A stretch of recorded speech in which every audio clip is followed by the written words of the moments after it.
with you.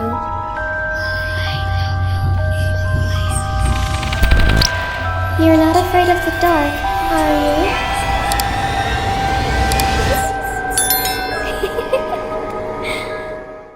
Hi, Assalamualaikum semua orang. Kamarina Hasim here. I hope you are in a good mood today because it's a good day to have a good day. So, kali ni kembali lagi kita di segmen Creepy dan kali ni Kama ada tiga kisah seram yang terkumpul daripada subscriber saya yang dikongsikan melalui email. So, tanpa membuang masa, jom kita baca doa dulu mohon perlindungan dari Allah dari gangguan-gangguan syaitan. A'udzubillahi minasyaitonirrajim. Bismillahirrahmanirrahim. Rabbi a'udzubika min hamazati syayatin wa a'udzubika Rabbi an yahdurun. Wahai Tuhanku, aku berlindung kepadamu daripada bisikan-bisikan syaitan dan aku berlindung juga kepadamu wahai Tuhanku daripada kedatangan mereka kepadaku. Amin ya rabbal alamin.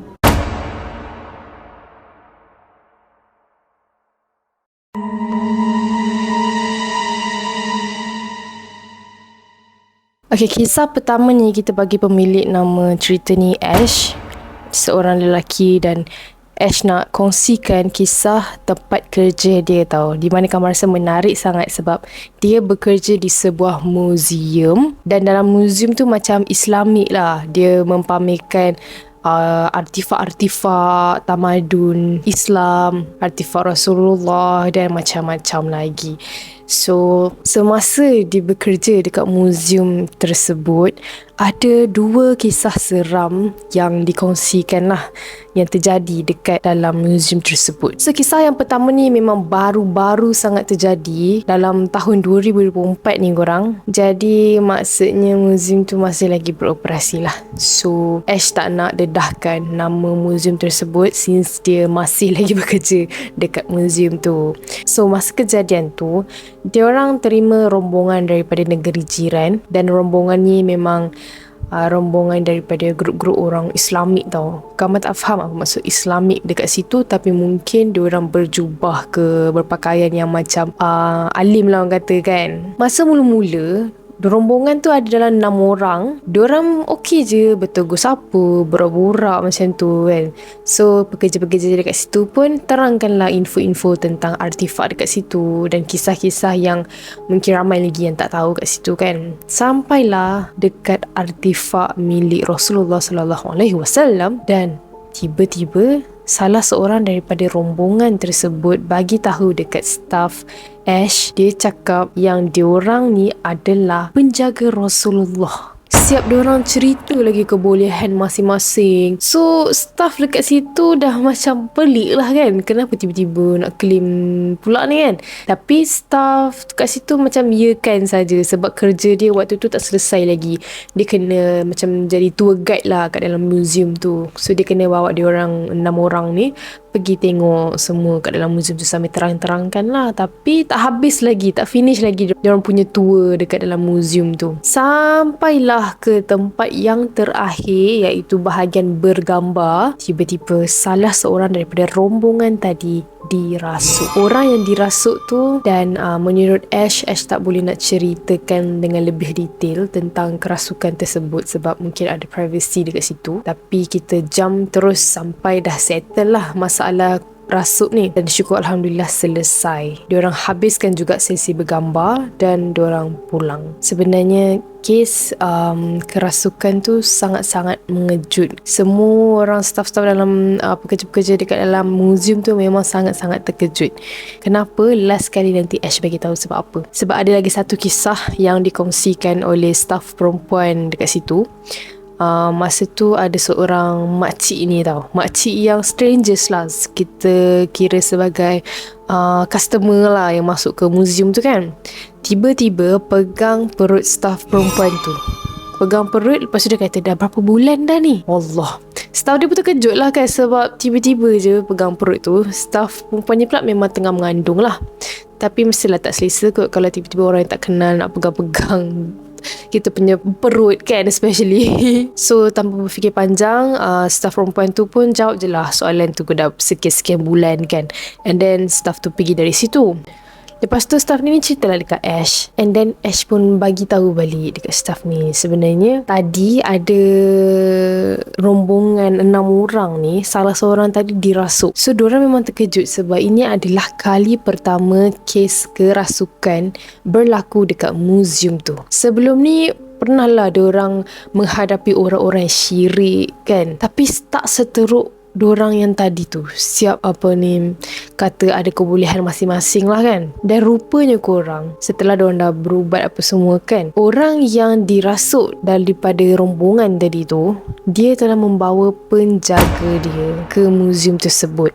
Dan itu sebenarnya kesilapan terbesar lah, sebab dia ingat dia boleh tinggalkan dia punya penjaga tu dekat muzium tu kan. Tapi sebenarnya semua artifak yang ada dekat dalam muzium tu juga mempunyai benda yang menghuni dalam artifak-artifak tersebut. Dan in fact lagi kuat sebab artifak-artifak dekat situ memang zaman lama lah weh, ratusan hingga ribuan tahun. Jadi jin-jin yang ada dalam artifak tersebut mungkin dah berusia lebih daripada 1000 tahun. Dan sekarang ni diorang dekat dalam muzium tersebut memang dah ban rombongan daripada grup 6 orang tadi untuk datang lagi ke muzium tersebut, sebab diorang tak nak benda-benda yang syirik terjadi lagi. So sebenarnya Ash nak cerita lagi, tapi terlalu banyak yang kena rahsiakan disebabkan privacy muzium tu sendiri. And muzium tu memang terkenal sebenarnya, tapi Ash nak sampaikan cerita ni sebab Ash harap kita semua tidak terpesong ya. Kalau nak cari guru kan, nak berguru, pastikan berguru dengan orang yang betul lah, dan jangan lari daripada ajaran agama kita. So itulah, kita saling mengingati dan tidak terpesong. It's a rare story dengan pengajaran yang sangat bagus.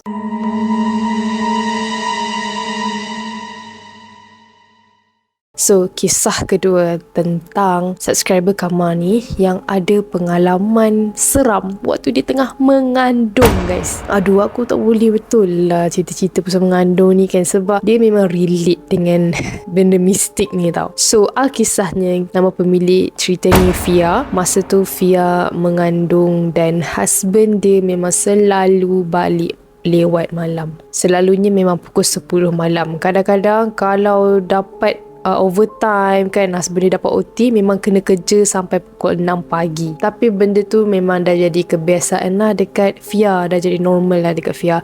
Sampailah usia kandungan dia waktu tu dah nak masuk 7 bulan. Time ni Fia macam dah start rasa takut lah untuk tinggal bersendirian di rumah. Tak tahulah kenapa, tapi menurut Fia, perasaan tu muncul secara tiba-tiba sewaktu dalam kandungan 7 bulan. Dan ada satu malam tu, waktu tu husband Fia kerja OT, dalam pukul 11 malam macam tu, Fia terasa lapar. Jadi Fia order je lah makanan daripada Grab. Nasib baik lah, pukul 11 malam kan, memang banyak kedai dah tutup. Tiba dia buka Grab ni, ada satu kedai yang masih buka. So dia terus order. Sementara dia tunggu makanan dia sampai, dia tengoklah TV. Selang beberapa minit, loceng rumah dia bunyi. Dia kan rider dah sampai kan. So dia cepat-cepat lah buka pintu, dah lah tengah lapar kan. Tapi bila dia buka pintu, tak ada orang. Dia tengok balik handphone, nak make sure betul ke Grab ni dah out for delivery kan. Tapi bila dia check Grab tu, memang betul dah out for delivery, tapi masih dalam perjalanan.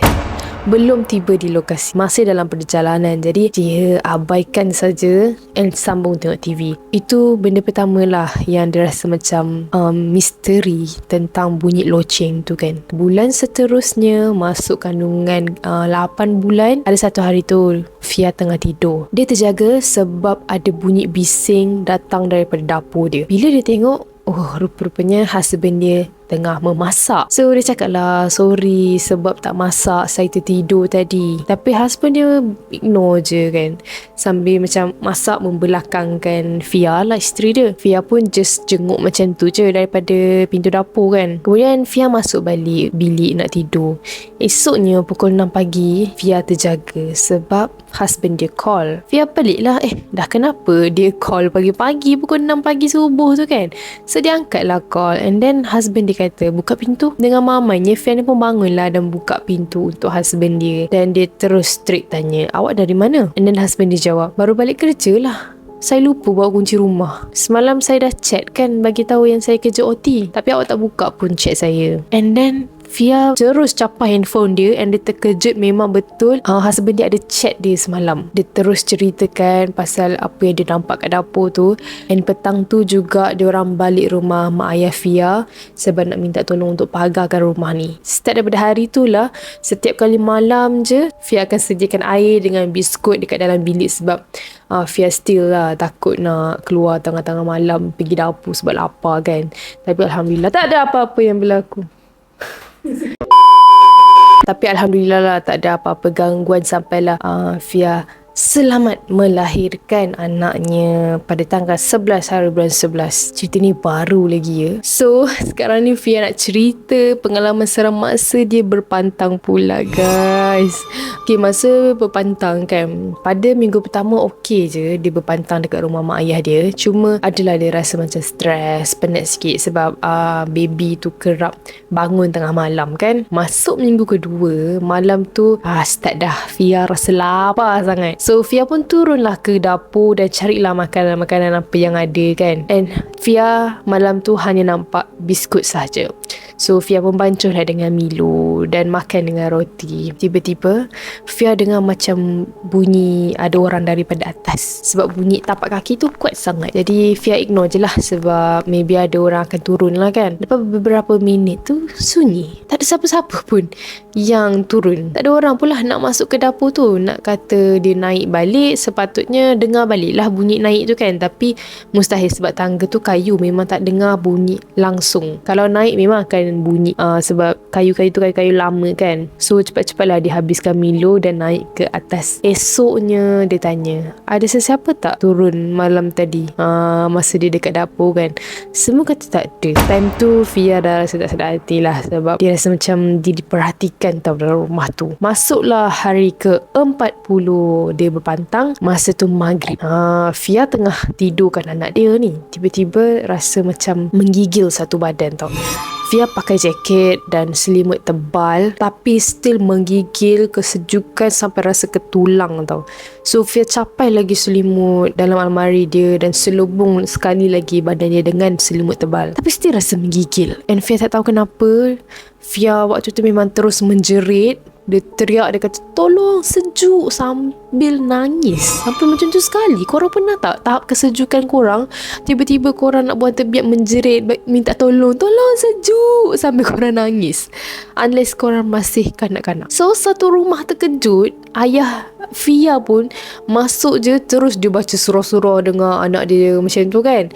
Bila dia tiup ke arah Fia makin teriak, makin meraung sambil dia menangis. So waktu tu memang Fia kata dia sedar tapi dia cuma tak dapat nak kawal diri dia. Tak lama lepas ayah dia baca-baca surah, rasa menggigil tu perlahan-lahan menghilang dan Fia berhenti menangis. Menurut ayah Fia, benda tu memang ada dekat situ and memang mengganggu dan Fia terlalu banyak fikir dan juga stres. So itulah pengalaman dia masa dia berpantang dan mengandung. Scary. Tapi memang betul lah sebab time tu mental wanita paling lemah. Paling lemah time tu lah rasa nak give up. Time tu lah macam-macam negatif muncul dekat dalam diri. Time tu lah condition state mental kita lemah. And time tu lah aura-aura negatif, the jin apa semua yang mengganggu itu akan menyuntik kita. Di situlah dia akan mengganggu kita ya. So banyak-banyakkanlah berzikir dan mendekatkan diri dengan Allah sewaktu kita tahu yang kita sedang lemah. Okay, last story.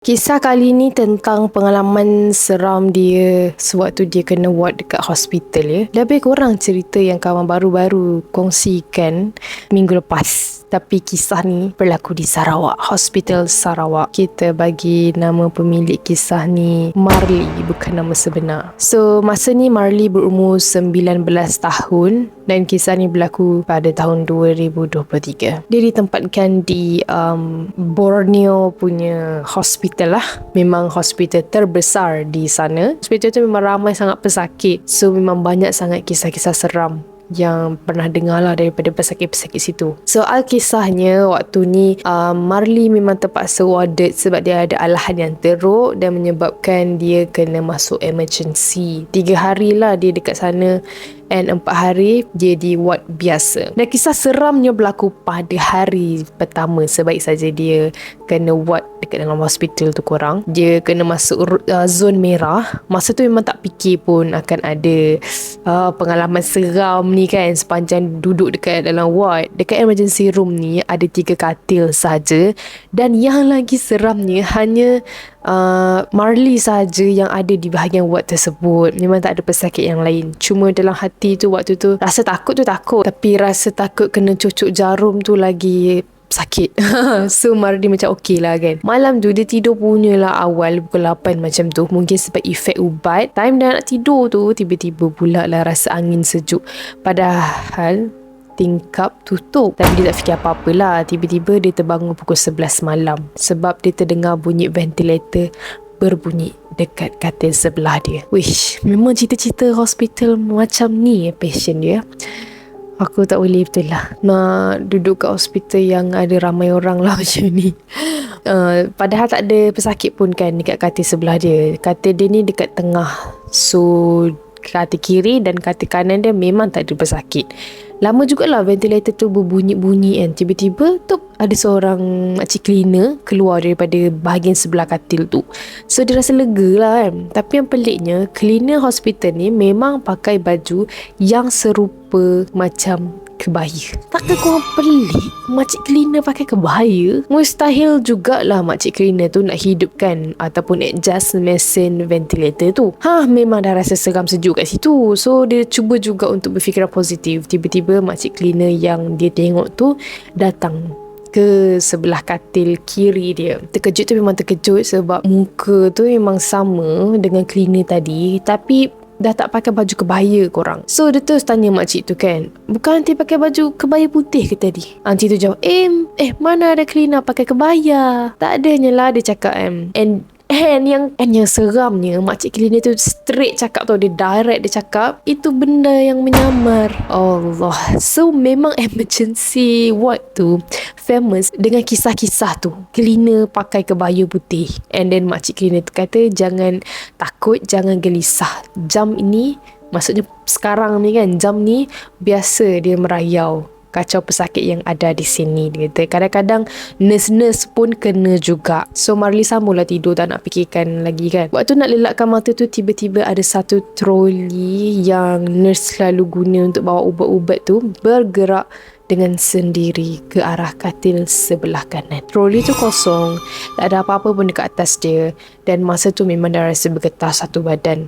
Nafas pun turun naik. Tanpa dia sedar, dia tekan call bell yang dekat tepi katil tu. Tak lama lepas tu dia tak sedarkan diri sebab doktor terpaksa bagi dia ubat tidur. Jadi berdasarkan cerita daripada mak dia, dia meracau sambil pejamkan mata. Dia cakap, jangan ganggu saya, pergi cerita kan. Pagi-pagi tu dia sedar je dan tengok dekat badan dia tu dah dipenuhi dengan wayar-wayar. Tak tahu kenapa, tapi bila dia tanya mak dia cakap tengah malam tadi degupan jantung dia memang sangat-sangat lemah sampai terpaksa guna defibrillator untuk kembalikan degupan jantung yang normal. Tapi syukur Alhamdulillah tak ada apa-apa yang jadilah.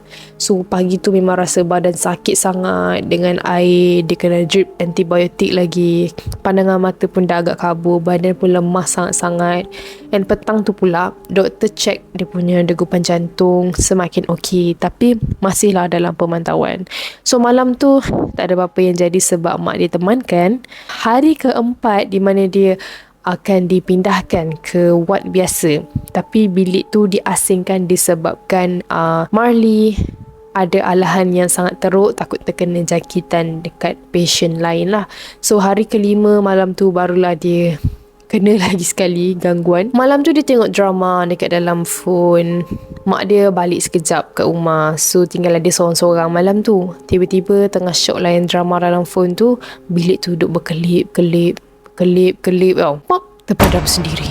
Memang menggeletar satu badan. Dan yang tak bestnya, nak tekan call bell tu tiba-tiba tak boleh. Padahal semua katil akan ada satu call bell. Tiba-tiba tak ada. Call bell tu tak ada. Padahal semua katil akan ada satu call bell. So dia cuba kuatkan diri bangun daripada katil, dan bila kaki dia nak jejakkan lantai, tiba-tiba lampu terbuka. Lepas lampu terbuka, dia rasa sejuk sangat dekat kaki dia. Seolah-olah macam ada orang pegang kaki dan tangan orang tu sangat sejuk. Dan dia pusing belakang, tengok call bell tu ada dekat katil dia, kat tepi katil dia. Dia pun duduklah balik dekat atas katil. Masa dia nak naikkan kaki dia dekat atas katil dia, tiba-tiba ada satu tangan yang warna kulitnya memang warna biru, pucat, macam nak merangkak naik ke atas katil dia.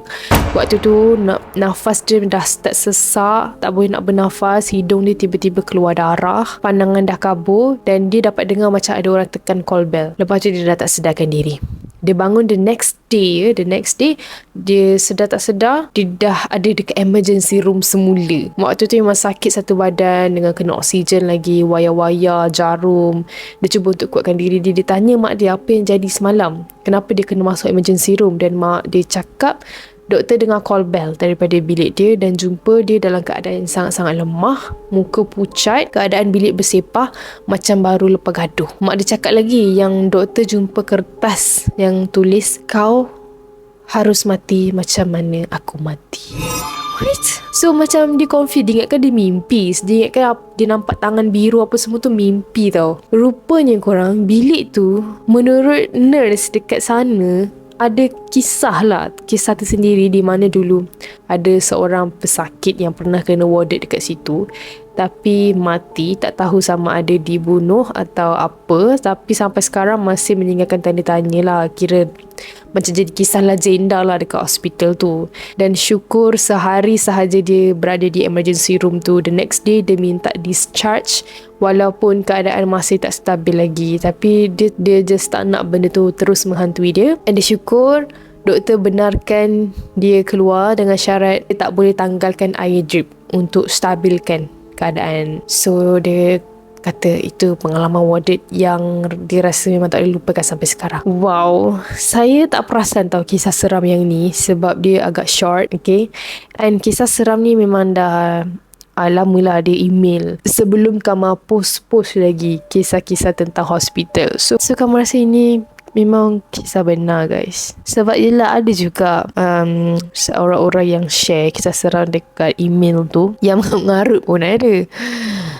Yang kita boleh baca lah dia tu just made up story ke tak kan. Alright, so sepanjang saya menjadi storyteller dan telah membaca bermacam-macam kisah seram daripada pelbagai orang dekat email, memang pattern cerita dekat setengah-setengah tempat ni sama je, lebih kurang lah. Contohnya hospital, mesti ada pasal troli lah, pasal benda-benda macam tu. Kalau kat kampung macam ni, kalau dekat asrama macam ni. Tapi kisah hospital dah so far ni 3 yang terdekat ni. Ada 3 kisah tentang hospital. Yang terdekat ni memang diorang email awal dah, Kamal yang lambat baca. And kisah yang ni short story, so Kamal memang lambat baca lah kalau short story. So kiranya diorang dah email dulu cerita-cerita ni sebelum diorang dengar kisah seram pasal hospital daripada subscriber yang lain. Faham tak?